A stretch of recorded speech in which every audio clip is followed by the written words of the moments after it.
This is my Jeep update. It is Monday. I think it's the 25th. I'm not sure. Anyway, we're going to try my switch. Turn it on. It goes to the green. Off. Okay. So it goes. So it should be on.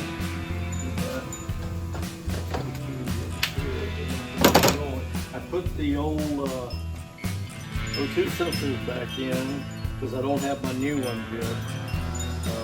All those are going to call me when they come in. Let's see what we got.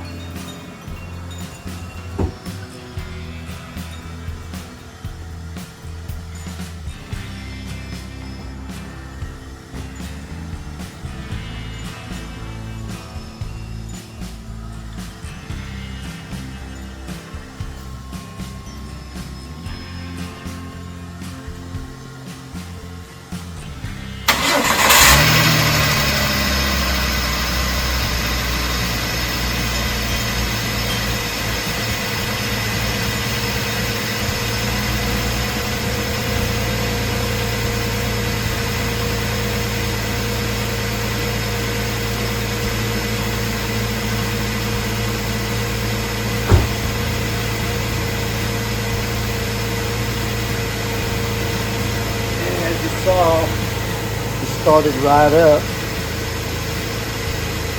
Now something that's kind of funny, and maybe not, because I put all those new relays in there, I don't have an engine light. But I'll check code as I set it down. I'm gonna let it run for a while. And yesterday was real loud because I had one of the old two sensors completely out of it.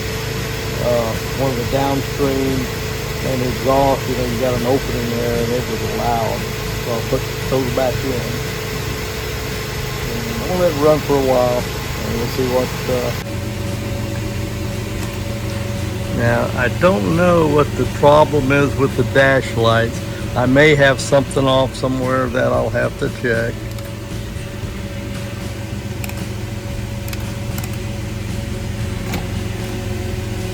I'm just checking some of my lights right now. I have a problem with the blinker switch. It keeps coming loose, and if I press against it, it'll stay in there for a while, then it comes back out and the blinker stops. So I'm gonna have to fix that. It's a new switch, so the plugs or the female part that it goes into must be pretty wore out. Anyway, as you see, it's down to about normal on the idle, about 750 to 800. Temperature coming up, good oil pressure. But I gotta figure out what the deal is on these dash lights. It sounds pretty good back here at the exhaust. I still hear what sounds like a whirring noise up there in the engine bay, and I'm not sure if that's the engine, the new bearings, or what. The engine, I think, sounds kind of loud on the video, but it sounds pretty normal in person here.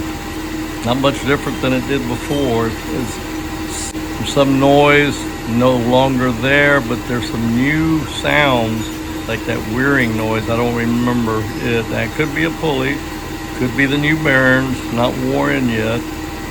Takes about 500 miles to break them in. Okay, this is the next clip, and it's been running about 12-15 minutes. I'm gonna shut her down and I'm gonna check for codes.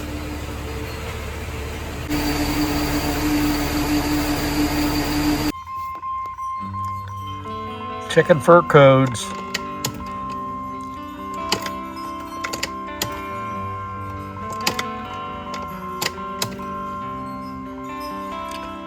Not showing any codes, and I didn't have that engine light when it was running. So maybe the relays did the job, but You know, disconnecting or cutting off the battery with that switch, a lot of times, I think it clears the engine lights and codes. So I'm not sure. We'll just have to see after it's been driven for a while.